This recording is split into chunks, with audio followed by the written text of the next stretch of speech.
Dr. Libutti, thank you for finding the time to meet with me. And the reason I thought this would be a nice conversation to have is that it's actually hopeful, life-affirming news, and so I sure as heck could use some therapy, and I know a lot of people, other people can as well. Well, thanks, Paul, and thank you so much for having me on today. Um, we're very excited. This has been a very long journey for us. It's a project that began shortly after I arrived at Rutgers and RWJBarnabas back in 2017. And that was the concept of creating for the people of New Jersey its first freestanding cancer hospital, and a cancer hospital conjoined with an NCI designated comprehensive cancer center, the only one in the state, and a place that would essentially bring together outstanding, exceptional research, bench to bedside. We have 10 brand new PI laboratories at the Jack and Sheryl Morris Cancer Center. As well as translation to clinical trials, and then exceptional clinical care. And the whole idea behind it was that cancer doesn't travel well, and we didn't want our patients in New Jersey to have to feel like they had to travel outside of the state to get the kind of care that one receives at a cancer hospital. And so it's been a real passion project for these last 8 years, and we'll be cutting the ribbon on it on May 13th. And so we're super excited. Yeah, well, this is continuing with my psychotherapy here. Uh, it's nice to see that really a lot of money is being spent, invested in this field, which means it's not over yet. We haven't cured cancer, I guess, or we still care, one or the other. Can you we talk about that? How much, what the investment was? Absolutely. So I think you're right on both accounts. Right. We haven't cured it yet, and we do still care. We know we've made tremendous progress in the field in research and the development of new therapeutic approaches that are highly effective. The birth essentially of the fourth pillar of cancer care therapy in the form of immunotherapy has really come into its own over the last 10 years. And we're truly making progress in understanding the spectrum of diseases that make up cancer through our better understanding of cancer biology. But we're not there yet. Even though we've made a big impact, there's still a ways to go. And not just on the research side, but making sure that we're delivering care in a way that we're getting to vulnerable populations, that we're not looking at cancer care delivery as only for those that can find it on their own or have the means of accessing it, but we're getting into the communities that need to be navigated to screening, educational programs, and ultimately exceptional cancer care. And so when I got to RWJBarnabas and Rutgers 8 years ago, the institutions made a major commitment and set a goal for us collectively as institutions to invest essentially $1.5 billion in this journey to improve cancer care in the state of New Jersey, to integrate what was very much a fragmented model in the state, and to leverage the state's only National Cancer Institute designated comprehensive cancer center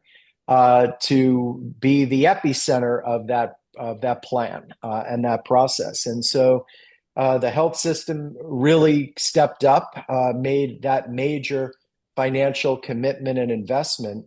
And in addition to the Jack and Sheryl Morris Cancer Center, which is a 520,000 square foot, 12-story building that houses inpatient services, 96 private rooms, 9 operating rooms, radiology, imaging sciences in the building, all sorts of modalities, state-of-the-art MRI, CAT scan, PET scan, et cetera.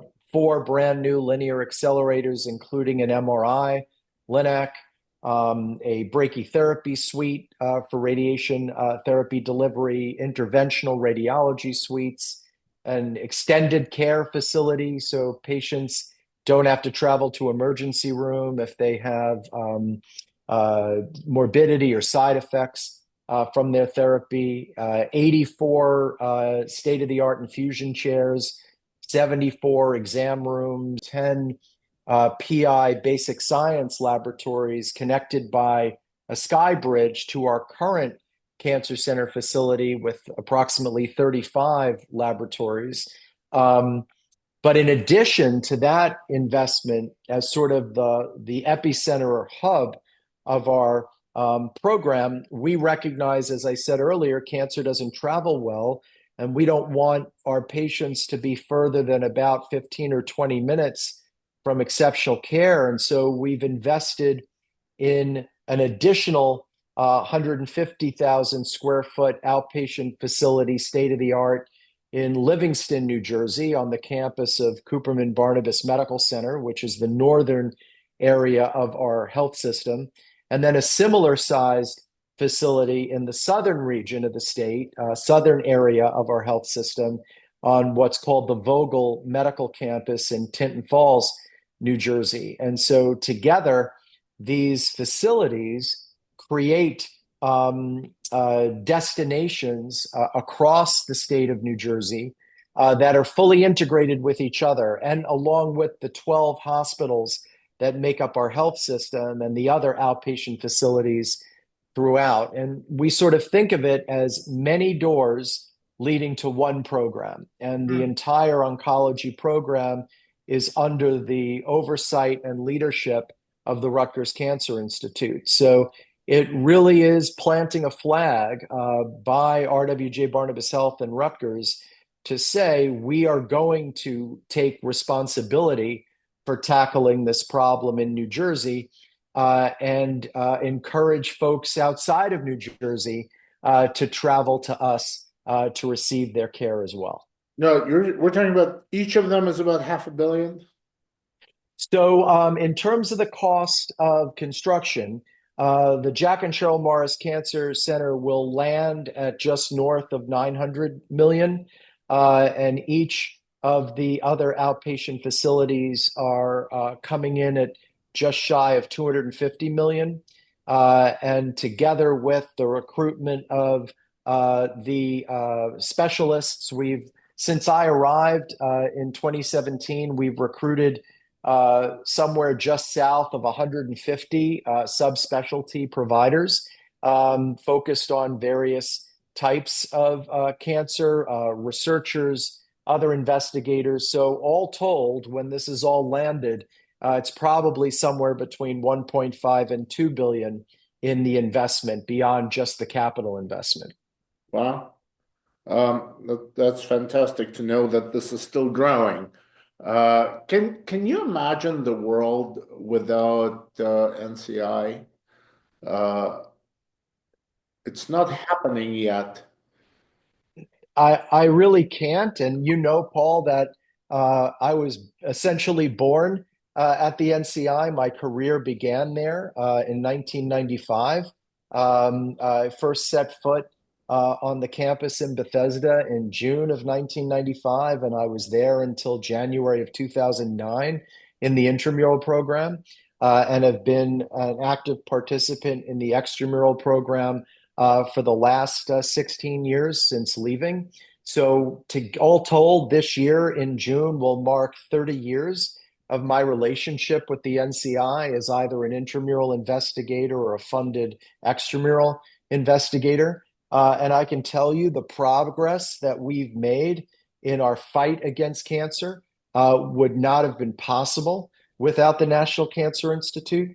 The intramural program plays a robust and important part of that mission, where science and collaboration are designed to be high risk, high reward, where you can take the sort of gambles and chances on ideas that may not be guaranteed to be successful, but yet can lead to breakthroughs like cancer immunotherapy.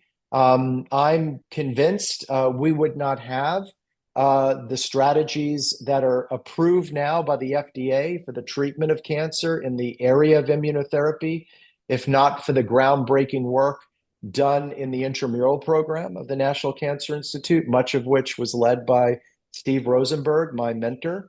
And the work that the NCI does in funding extramural research through a variety of grant mechanisms, and importantly, the Cancer Centers program, the Cancer Center support grants, the P30s that fund the 73 NCI designated cancer centers across the country, are of critical import in making progress not only in basic science and better understanding of cancer as a set of diseases and a better understanding its vulnerabilities and the development of therapeutics, but the work that's done in cancer prevention and cancer control, the work that's done in screening, surveillance, cancer vaccines, which have been highly effective, whether it's HPV vaccines or true tumor related vaccines. And so the NCI has really been the foundation and linchpin that has allowed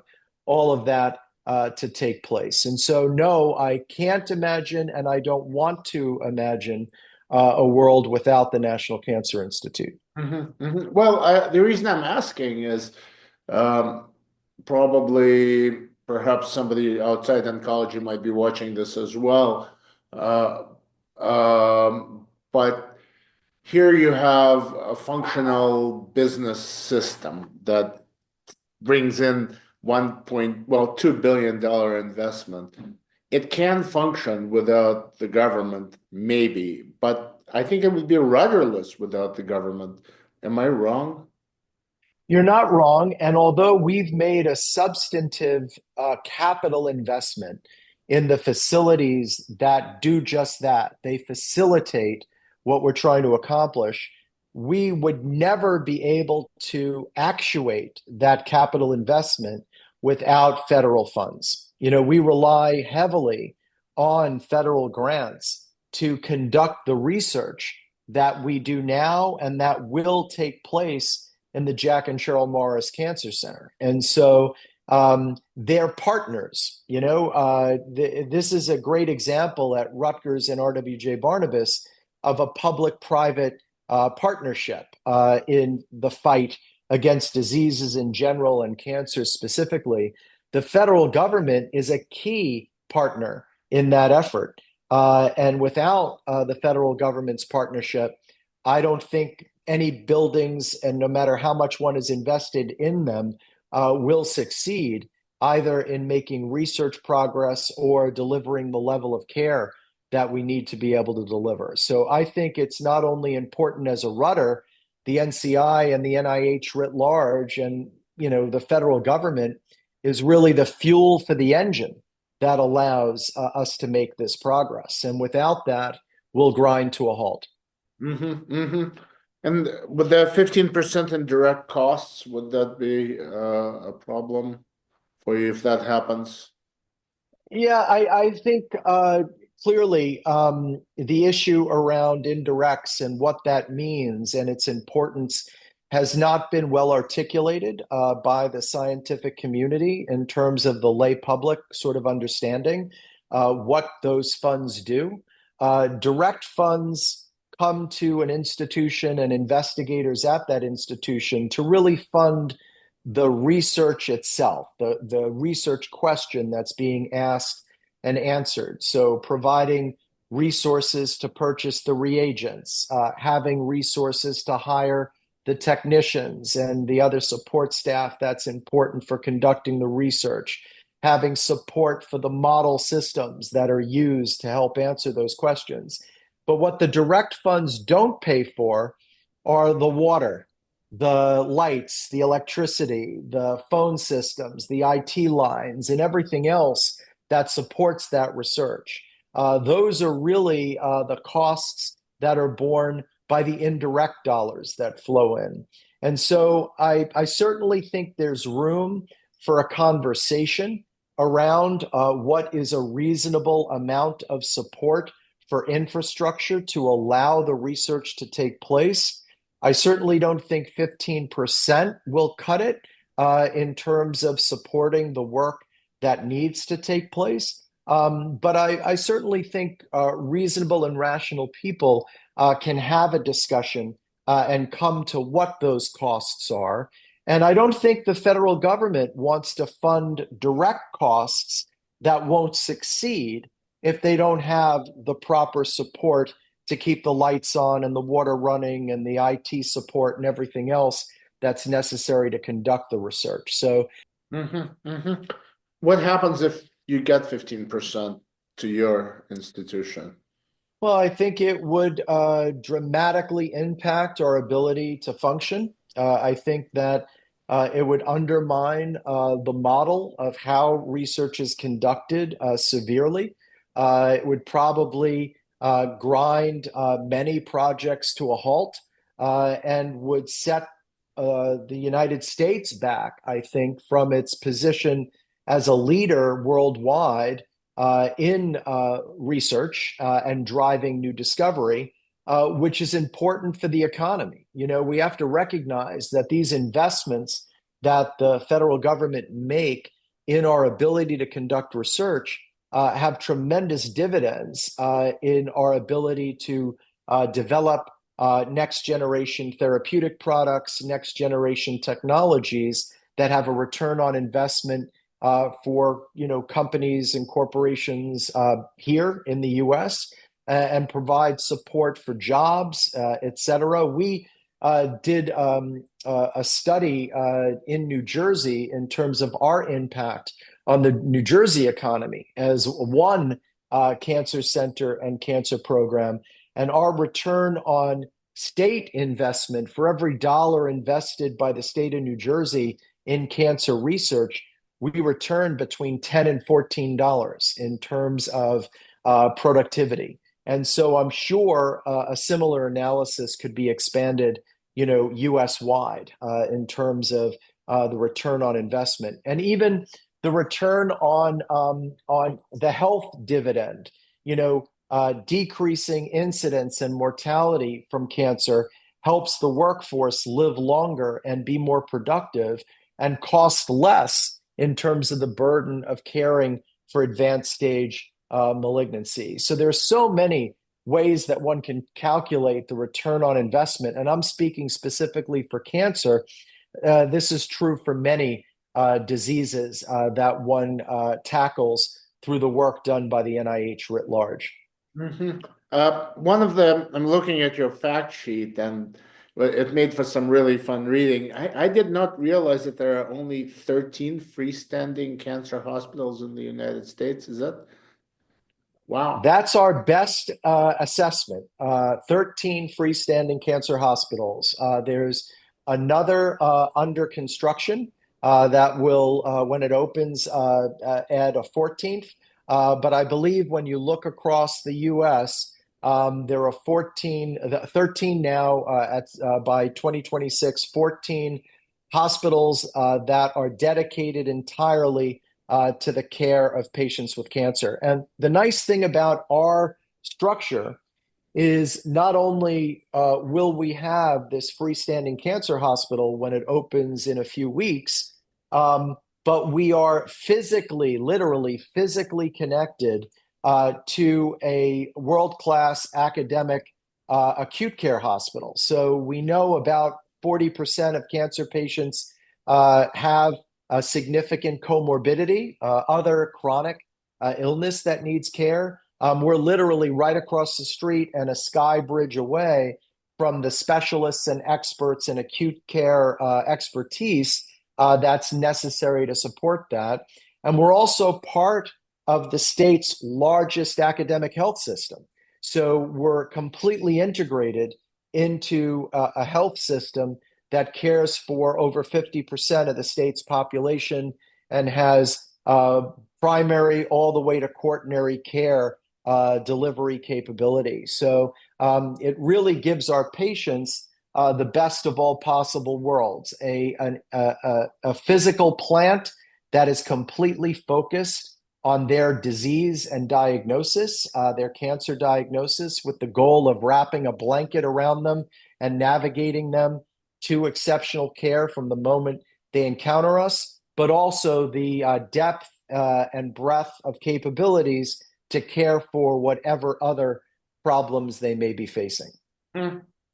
Fascinating. Another factoid on your fact sheet I really liked was that there are 10 labs for bench to bedside work.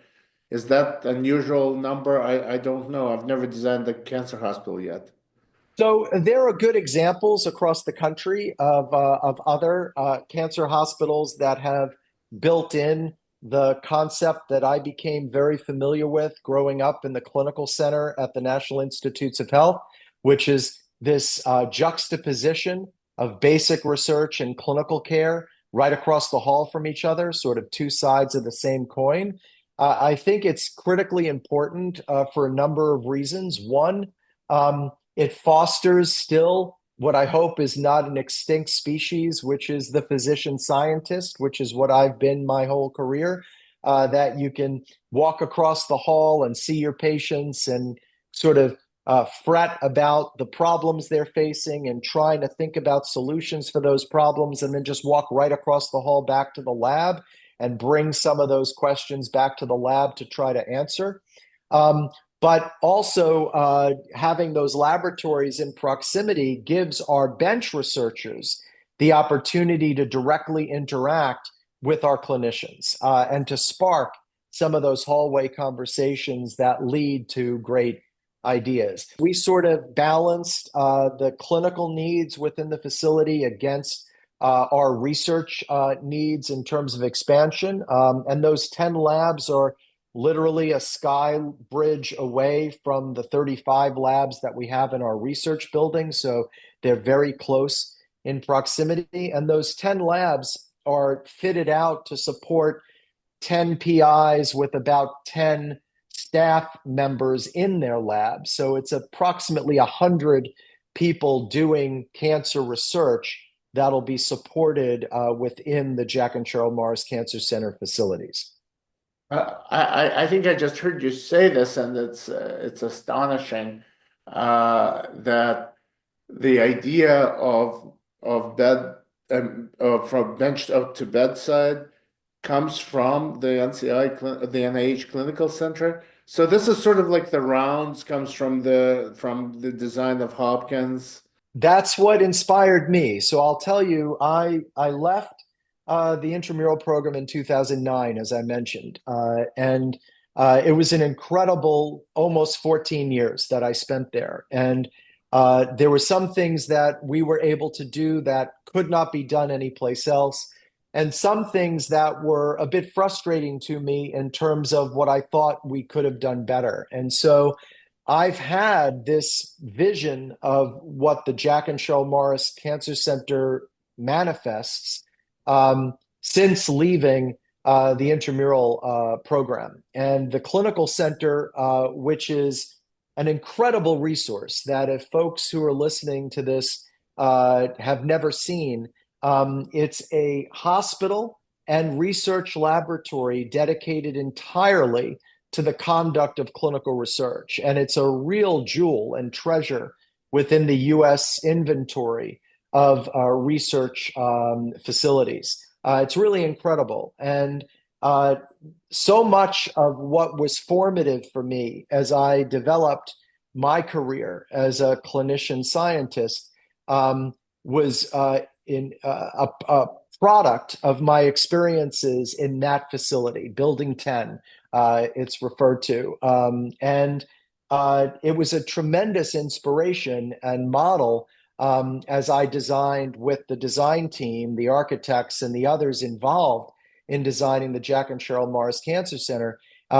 It has pieces of the clinical center, at least inspirationally, in it. And I hope that I carried a little bit of that DNA with me from the intramural program, and that we can provide some of the same successes, perhaps not at the same scale, for the people of New Jersey. Oh, this is astounding to think that I had absolutely no idea that that concept comes from the NIH Clinical Center. At least it did for me. Okay. That's what I knew and what inspired me.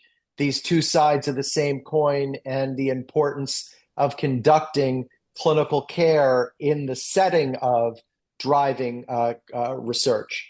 Huh. So it's like, Gordon Zubrod was thinking in those terms way back when, for example, probably could even predate him, you would think. But anyway, another fact that was kind of fun is that there are 3 floors with 90 beds that you have. 96. 96 beds, and the whole place is 12 stories high, right? That's right. What's on the other 9 floors? So, as you mentioned, 3 of the floors are dedicated to inpatient activity. All are single rooms. We have a floor dedicated for the operating rooms. So 9 ORs and several procedure rooms together with sterile core processing, central supply, frozen section pathology. That's all on one floor.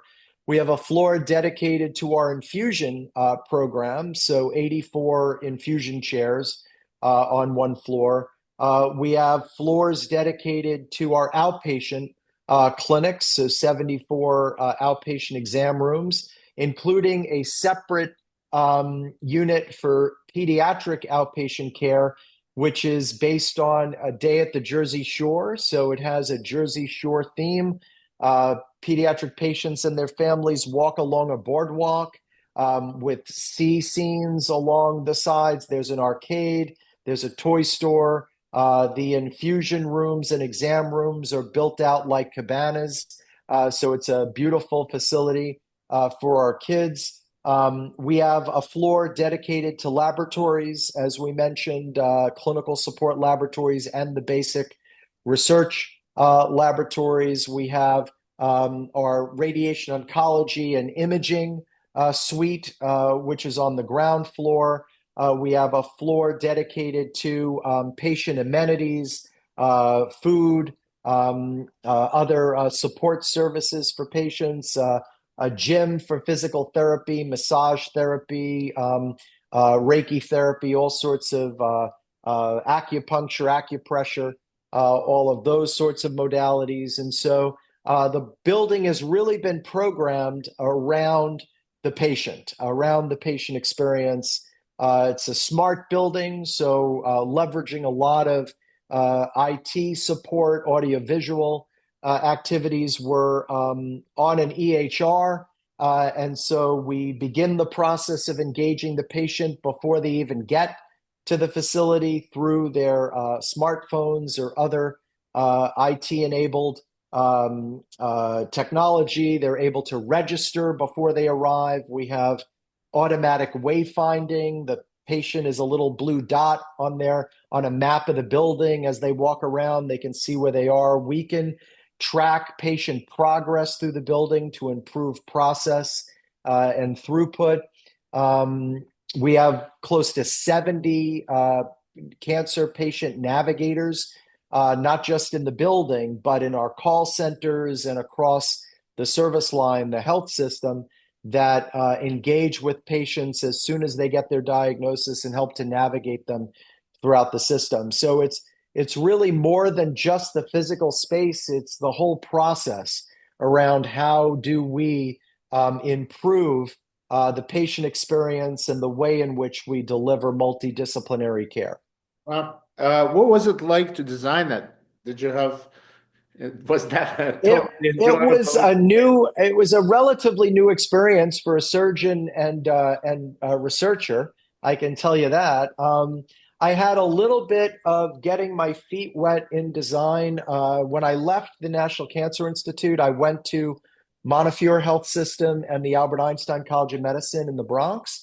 And I had a project there where I designed an outpatient cancer center, much smaller scale than the buildings we've built here, but still sort of got me thinking about design and architecture, working with architects and builders. So it sort of got me a taste for it and my feet wet. But it was a real privilege to work on this project at Rutgers and RWJBarnabas Health. We had amazing partners at the New Brunswick Development Corporation, DevCo.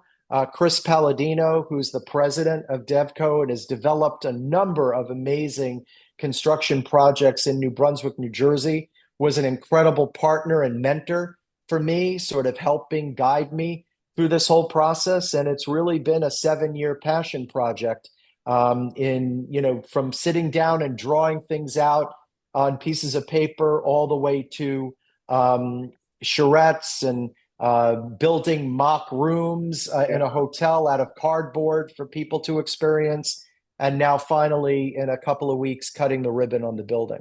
That must be really fascinating. What an experience. Well, thank you very much. Is there anything we forgot, by the way? No, I think you covered everything, and I'd love to invite you at some point when you're able to make the trip up to New Brunswick. We have a train stop that's on the Acela now. I'd love to give you an in-person tour of the building. And I think as we've shared, the ribbon cutting will be live streamed, and so you certainly can tune in and see all the events. We'll be hosting the governor and other elected officials at the opening on May 13th, and we're real excited about it. Well, thank you very much. And just wonderful to hear good news. Thanks, Paul.